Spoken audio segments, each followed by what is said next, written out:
Olá, você que acompanha as mensagens do Pastor Ricardo pelo Ministério Compartilhando. Hoje, embarcamos em uma jornada de reflexão e aprendizado à medida que exploramos a rica carta de Paulo a Tito. Esta epístola, muitas vezes subestimada, apresenta pérolas de sabedoria sobre liderança cristã, conduta na fé e o cuidado amoroso para com a igreja. À medida que mergulhamos nas palavras inspiradas de Paulo, recebemos o desafio de considerar não apenas como líderes, mas como discípulos de Cristo, que precisamos moldar nossa vida de acordo com os princípios eternos da Palavra de Deus. A conversa começa logo depois da vinheta, e contamos com seu like nesta mensagem, claro.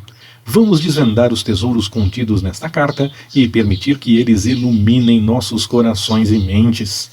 Que o Espírito Santo nos guie nesta jornada de descoberta. Vamos começar.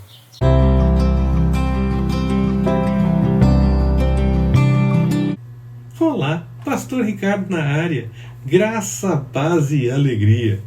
Nós teremos apenas esta mensagem para que nós possamos conversar a respeito da carta de Paulo a Tito. E para que essa conversa fique realmente completa, eu espero a sua participação através do espaço de comentários. Registre ali as suas observações sobre esta mensagem, algo novo que aprendeu por aqui, o seu testemunho gostaria de ler, além das suas perguntas, que tão logo permita o Senhor eu vou responder, e assim esta conversa sobre Tito pode ficar realmente completa. Pelas citações de Paulo a respeito de Tito, podemos entender que ele era um exemplo importante para os primeiros cristãos. Era decidido em suas ações e trabalhava com alegria na obra do Senhor. Tito é reconhecido principalmente por conta da epístola que Paulo endereçou para ele. Seria um gentil que se tornou cristão, tendo origem realmente grega. Sua conversão, acredita-se, se torna realidade a partir da pregação de Paulo, Tito 1,4. E a tradição define que ele teria sido bispo em Creta, mas isso não tem confirmação, ainda que a própria Bíblia confirme que ele esteve por lá, Tito 1,5. Além disso, há quem tente argumentar que Tito seria Timóteo, mas em 2 Timóteo 4,10 lemos que Tito estava na Dalmácia, confirmando que eram pessoas diferentes. Ele era um apoiador de Paulo.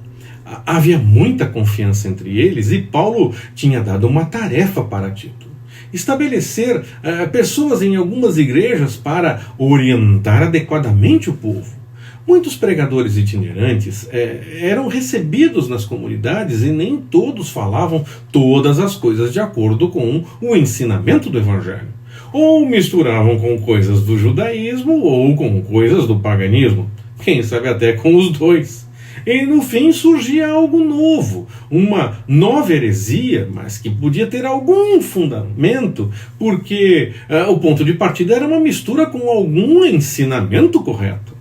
A famosa doutrina de Balaão, que mistura tudo, parece fazer o certo em algum momento, mas que no fim direciona apenas pelo caminho do erro e do engano. Tito acompanhou Paulo em muitos momentos e teve papel de destaque no início do cristianismo, sendo citado em 2 Coríntios em vários versículos, em Gálatas 2:1 e 2, em 2 Timóteo 4:10 e, claro, na epístola que é endereçada a ele. Todas essas citações mostram que Tito era atuante na obra do Senhor, apoiando Paulo em muitos momentos e era reconhecido por muitos em seu tempo. E como boa parte do trabalho de Paulo está revelada em Atos dos Apóstolos, eu entendo que para mais detalhes a respeito do contexto histórico desta carta, é importante assistir também às mensagens sobre Atos dos Apóstolos, e deixo os links na descrição do vídeo no YouTube. Apesar de não encontrarmos indicações em outra parte da Bíblia, vemos por Tito 1,5 que Paulo e Tito estiveram em Creta. Essa viagem provavelmente aconteceu em algum momento durante 61 e 63 d.C., antes de Paulo ser preso quando das perseguições do tempo de Nero, que possivelmente começaram em 64. Como tinha pouco tempo, a qualquer momento ele podia ser preso novamente, Paulo deixou Tito em Creta para cuidar de novas igrejas. Então o apóstolo partiu para outras áreas de trabalho. É mais provável que em algum momento a caminho de Nicópolis, na Grécia, 3:12, Paulo tenha escrito esta carta para Tito. Nestas mensagens que fazem parte da sequência do estudo devocional sobre os livros da Bíblia, eu tenho falado de informações que podem ser consideradas mais técnicas a respeito dos livros, como autoria, contexto histórico, data do texto e coisas assim. Isso é realmente para ajudar a aprofundar no estudo bíblico. Isso sem descuidar de uma devocional, pelo menos a cada mensagem, em algumas vezes até mais de uma, para quem a segue com bastante atenção, pois podemos ter uma breve meditação no meio de informações técnicas também e mais devocionais ao longo da mensagem. E se você gosta desse tipo de conversa, você está no canal certo. Então faça logo a sua inscrição no canal do Ministério Compartilhando, se ainda não fez, e ative as notificações lá no sininho para receber as informações sobre novas mensagens que divulgarmos por aqui. Paulo adverte algo em seus dias que vale igualmente para os nossos.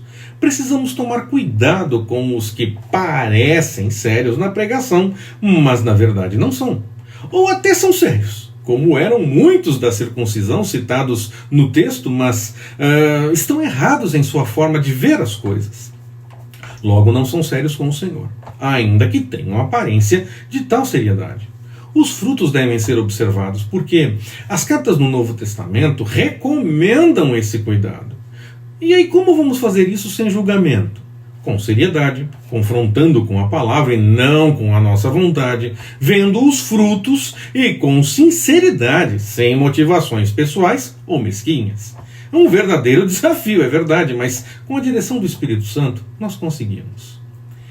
Todas as pessoas que seguem o cristianismo deviam e devem se apresentar como exemplo de testemunho cristão na visão de Paulo. Muito mais quem fosse liderar o povo, mas não apenas os líderes. É fato que a difamação pode acontecer, mesmo com um bom testemunho, e as pessoas podem sim acreditar em mentiras, mas que seja assim, que acreditem em mentiras, e não que tenham razão com base no nosso testemunho errado. Que vivamos de tal forma que as pessoas, se quiserem falar algo ruim de nós, que tenham mesmo que mentir e não ter razão no que falam. Que o Senhor nos abençoe.